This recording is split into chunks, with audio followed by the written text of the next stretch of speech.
परेशान तो रहूंगा ना पार्वती। आखिर एक बेटी का बाप जो ठहरा। पार्वती, अब उसके हाथ पीले करने का समय आ गया है।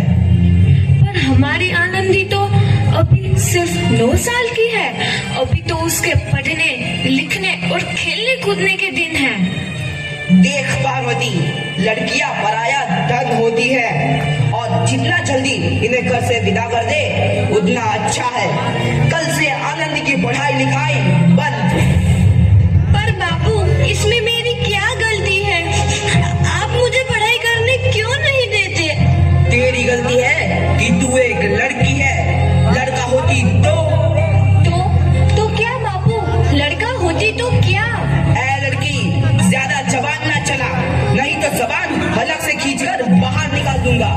बापू, मैं पढ़ लिख कर कुछ बनना चाहती हूँ। मेरी पढ़ाई ना रोको बापू। आनंदी, तुझे पढ़ना है तो पढ़, लेकिन सारी उम्र बाप की छाती पर यूं बोझ बनकर ना बैठ। पर बापू, अभी तो मेरी उम्र पढ़ाई लिखाई की है। मुझे पढ़ लिख कर डॉक्टर बनना है। पढ़ाई पढ़ाई पढ़ाई, आज तो तेरी किताबों का काम तमाम करके ही छोड़ूंगा। ये ले। नहीं बापू, मत छोड़ो बापू। छोरी। नहीं बापू, नहीं। बापू, ये तुमने क्या किया? तुमने मेरी इन किताबों को ही नहीं फाड़ा बापू, मेरी किस्मत फाड़ दी, मेरी किस्मत। ये कापी किताबें ना सिर्फ छोरों के हाथ में अच्छी लगती है। लड़कियों के हाथ में तो सिर्फ मेहंदी अच्छी लगती है, मेहंदी। पर बापू, मैं लड़की हूँ तो क्या हुआ? लड़का और लड़की तो हमारी दोनों आंखों के समान होते हैं। चुप कर आनंदी, और यह एहसान मान कि अब तक जिंदा है तू। कहीं बचपन में गला दबाकर मार दिया होता तो यह तेरी बकबक नहीं सुननी पड़ती आज। पर बापू, मुझे चूल्हा जलाना अच्छा ना लगे है। देख छोरी, जितना जल्दी हो तू चूल्हा जलाना सीख ले, उतना ही अच्छा है तेरे लिए। और हाँ, तेरा ब्याह तो होगा, वो भी कल के कल। अपना जीवन है तुम्हारी यही कहानी। आंचल में है दूध और आंखों में है पानी। मुझे माफ कर दे बेटी, तेरे बापू के जिद के आगे मेरी एक न चलेगी। माफ कर दे बेटी, मुझे माफ कर दे। इस प्रकार मात्र 9 वर्ष की छोटी उम्र में आनंदी का विवाह गोपाल राव जोशी से हो गया। बाल विवाह एक सामाजिक कुरीति है और इस कुप्रथा का शिकार होना पड़ा आनंदी को। 5 वर्ष बाद आनंदी 14 साल की हो गई है। उसके घर एक शिशु ने जन्म लिया है। देखते हैं आगे क्या होगा। देखिए ना, इसे क्या हो गया है? इसका माथा तो अंगार की तरह तप रहा है। इसे तो बहुत तेज बुखार है। आप बिना कुछ भी बोलते हैं, दीजिए मुझे। माधव, जल्दी से वैद्य जी को बुला के लाओ। जी, अभी बुला के लाता हूँ। ये तुम क्या कर रही हो आनंदी? भगवान की विभूति लगा रही हूँ। बस करो आनंदी, ये सब अंधविश्वास है। अरे आप यकीन तो कीजिए, भगवान की कृपा से इसका माथा ठंडा हो रहा है और बुखार भी उतर गया है ना बाबू? देखिए, दीजिए मुझे। उठो बाबू, आंखें खोलो, तुम्हें तुम्हारी माँ बुला रही है। आंखें खोलो, देखिए ना इसे क्या हो गया है। आंखें भी नहीं खोल रहा। आंखें खोलो बेटा। आप चुप क्यों है? आंखें खोलो बेटा, आंखें खोलो। आनंदी, हमारा बेटा कभी आंखें नहीं खोलेगा। नहीं, ऐसा नहीं हो सकता। मेरे बेटे को मुझसे कोई नहीं छीन सकता, कोई नहीं छीन सकता। पागल मत बनो आनंदी। माधव,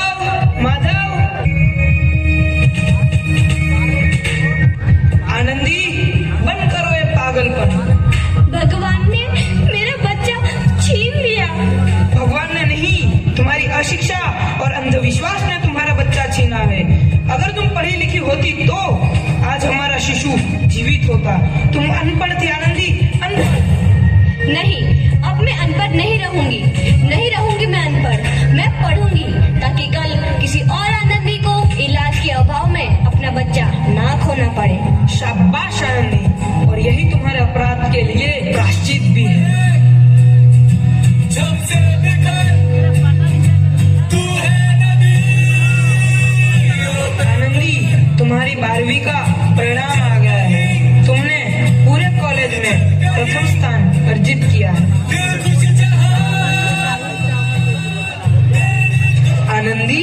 तुम्हारी मेहनत रंग लाई है, तुम्हें शिक्षा वृत्ति मिली है। ये लो तुम्हारे अमेरिका जाने की टिकट। मुझे शिक्षा वृत्ति मिल गई, मैं अमेरिका जा रही हूँ। पर ये सब मैं अकेले कैसे कर पाऊंगी? नंदी, अपने आप को इतना कमजोर क्यों समझ रही हो? फिर इतना पढ़ने लिखने का क्या फायदा? तुम अभी गवार की गवार नहीं हूँ मैं अब गवार।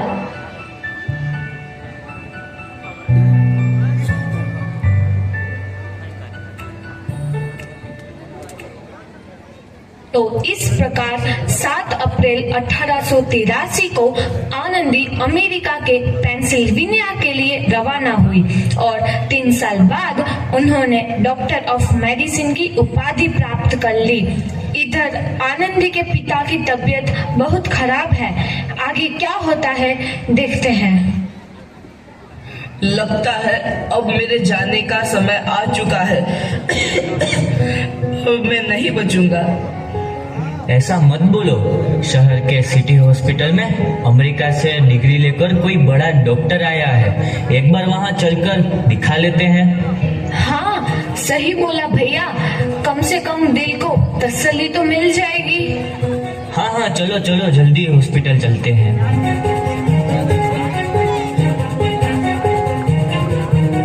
इस मरीज की हालत तो बहुत ही खराब है। कोई चमत्कार ही इसे बचा सकता है। ऐसा मत बोलो भाई, डॉक्टर साहब कब तक आ जाएंगे? लो आ गई डॉक्टर मैडम। डॉक्टर मैडम जल्दी देखिए, मरीज की हालत बहुत ही खराब है।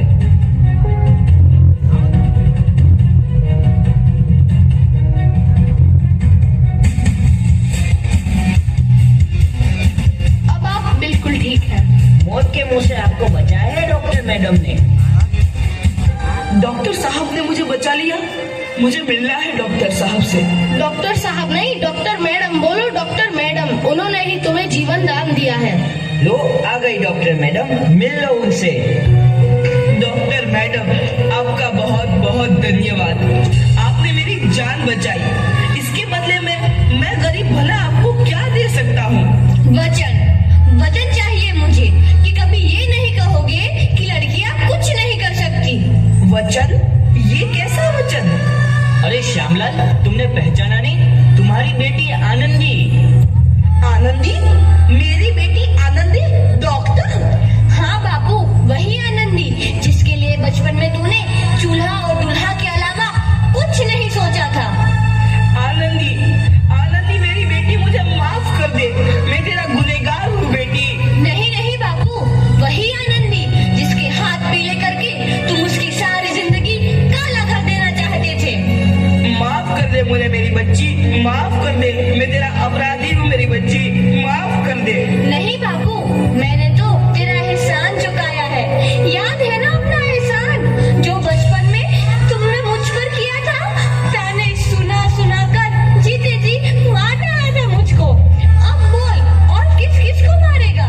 आनंदी बेटी, मुझे माफ कर दे मेरी बच्ची। मैं तेरा गुनहगार हूँ। बापू, आपने ही तो बोला था किताबें सिर्फ बेटों के हाथ में अच्छी लगती है, बेटियों के हाथ में तो सिर्फ मेहंदी। बेटों और बेटियों में फर्क करना तो आंखों में फर्क करने समान है। एक का पढ़ना और दूसरे का ना पढ़ना सामाजिक अंधकार है बापू, सामाजिक अंधकार। उपकार मांगता हूँ मैं तुझ जैसी बेटी का, जिसने सारी उम्र मुझसे कुछ ना मांगा तो सिर्फ बराबरी का दर्जा। वरना सच तो यह है कि मैं तेरी माफी के लायक भी ना हूँ। मुझ जैसा बाप तेरी बराबरी कर सके, उसके मैं लायक भी ना हूँ मेरी बेटी, मैं लायक भी ना हूँ। अपने बापू को क्या माफ नहीं करोगी आनंदी? माफ कर दो आनंदी, माफ कर दो। सुबह का भूला यदि शाम को घर लौट आए तो उसे भूला नहीं कहते। बापू। तो इस प्रकार आनंदीबाई जोशी ने अपनी मेहनत और अटूट इरादे से न केवल भारत की पहली महिला डॉक्टर बनी, बल्कि आगे चल के उन लड़कियों के लिए सुनहरा रास्ता दिखा गई जो जीवन में कुछ करना चाहती थी।